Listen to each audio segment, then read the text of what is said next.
Plodna voda u toku trudnoće. Nakon 8. tjedna, kada završi se formiranje te male novog bića, dolazi do stvaranja posteljice plodne vode, plodnih ovoja.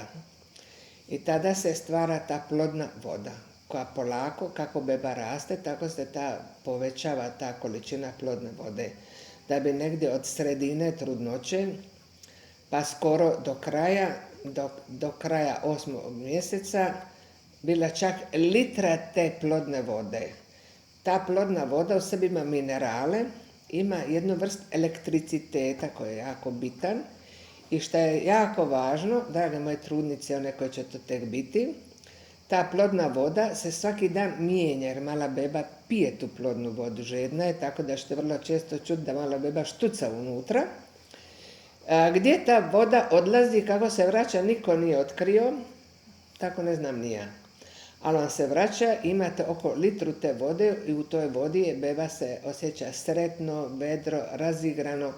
Nazvali su je leptirićem u tom stadiju sreće. Ona se nalazi u tom stadiju sreće jer je ništa ne stišće, ništa je ne boli, ništa je ne smete, ima pit, hranu se dobija preko posteljice i zadnji mjesec dana, kako se beba u zadnji mjesec dana deblja tek, tako da trbuh baš ima određeni volumen koji može imati i onda kako beba dobija masno potkožno tkivo da bi se rodila, tako se smanjuje plodna voda na 6 deci u 9. mjesecu trudnoće.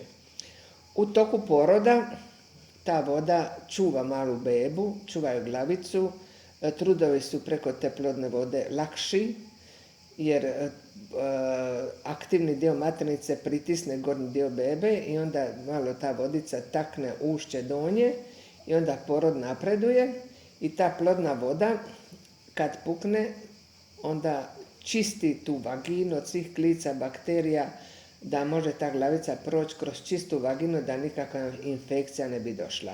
Tako da ta plodna voda je jedno čudo i vrlo često čujete da kad rano prsne vodenjak kod centimetra 2, da obično nema se trudova. Tada ako prsne vodenjak ranije, bitno je slušati bebine kucajeve srca, ali negdje pola poroda nema nikakvih signala ako porod ide. Zašto nema signala? Zato što je prsnućem te plodne vode otišao taj elektricitet koji je povezivao aktivni i pasivni dio maternice. Tako da ta plodna voda je više nego važna, kao što u čitavoj trudnoći nema ništa nevažno. Tek toliko o plodnoj vodi za danas.